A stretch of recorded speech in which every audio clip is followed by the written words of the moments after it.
So here's a look at the tractor we got a couple of weeks back. It's a John Deere 5075 GV. Has, I think, 47 hours on it, so fairly new.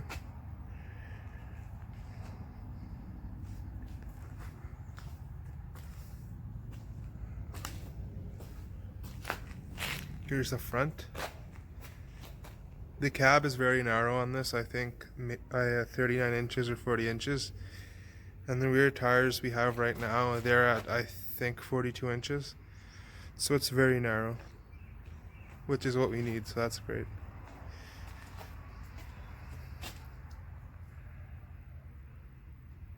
This tractor is actually made by Carrero in Italy, and John Deere just rebrands it.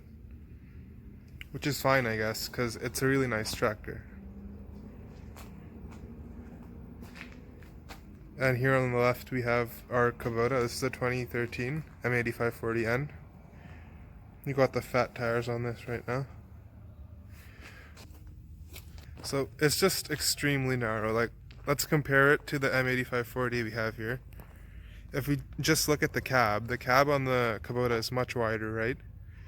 Compared to the John Deere here.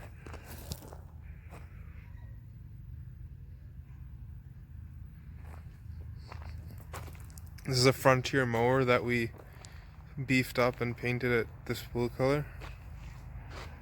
So we ripped off all the old metal sheeting and put in thicker sheeting and added cross supports here.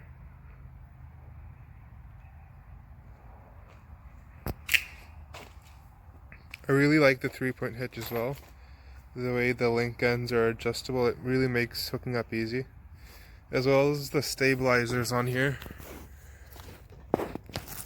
They're the ones that push from the inside.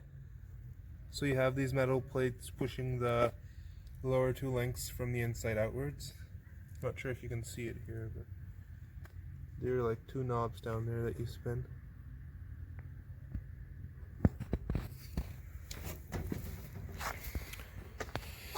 So you can see we have the tires they're very close to the fenders on the inside.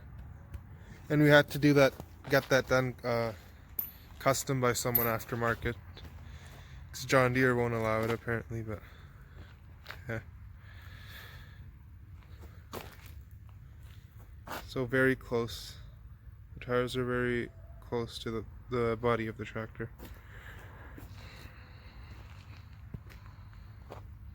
Oh, and this year we use this sometimes if our harvester gets stuck. So what we do is we'll back up and put the subsoiler down so it digs into the ground real good, and we'll put the brakes on the tractor, and we can pull out the harvester with this winch on here.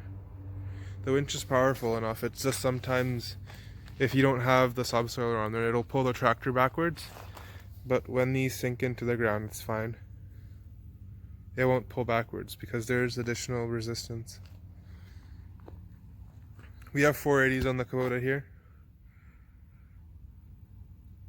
which we use mainly in the winter when it's wet and the ground is softer. It floats better, obviously. But yeah, anyways, this video is about the John Deere, so let me focus on it.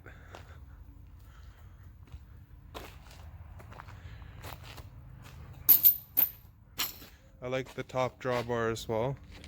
It has like the spring-loaded lever here that you can use to rotate or increase or decrease the length of the top link. Not drawbar, the top link, yeah. It also has a power terminal here, positive stud, and then a negative stud somewhere down there. So if you need to jump start or anything, you have those outside.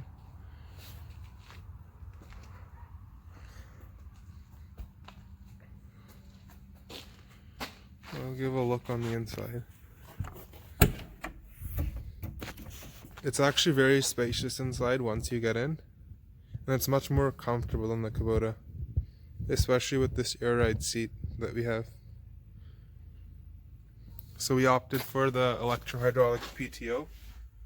So here's the switch here, and that came with the 24 forward, 12 reverse hydraulic transmission. So you have the lever right here,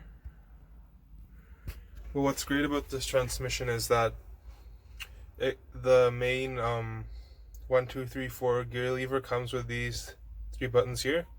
The top one is a declutch button, so it's essentially when you press that, you're triggering the clutch, so you can shift on the fly without stopping or pressing the clutch or anything. And those 2 bottom buttons are the high-low, so you can shift those on the fly as well without stopping. So, and that's I have fun with that a lot. I like it. Here we have the 2 rear remotes, and we have the 3-point hitch height and draft control. I also like that the throttle's on the side right here. You can rest your hand on the outside, and it's very easy to dial in what RPM you'd like. You have the 4-wheel drive and diff lock right there. So what's great about this tractor is, as you can see, the rear diff lock is also electrohydraulically actuated, but also there's a limited slip front differential on this tractor as well. And the front axle, like the tractor, is made by Carrero, and Carrero is known for making axles, so yeah. And also, what I like about this, another thing I like about this is the 4-wheel drive.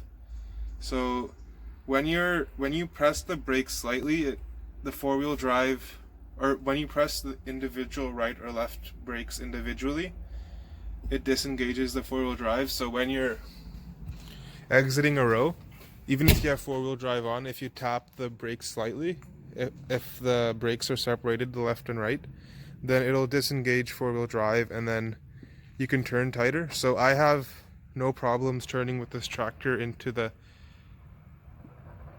row, into the next, not the next row, but the row after that row.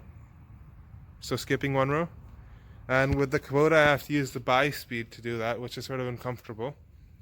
But on this 5075 GV, I don't have to use brakes or anything. Of course, this doesn't have buy speed, but if it did, I wouldn't need to use it. Because you have those little indentations in the hood right there, and that allows the tires to turn more when you're turning. There's more space there, so yeah. Anyways, here's like a preview of our tractor we have. I'll be sure to do some more videos if I get the time. Yeah. Thanks for watching.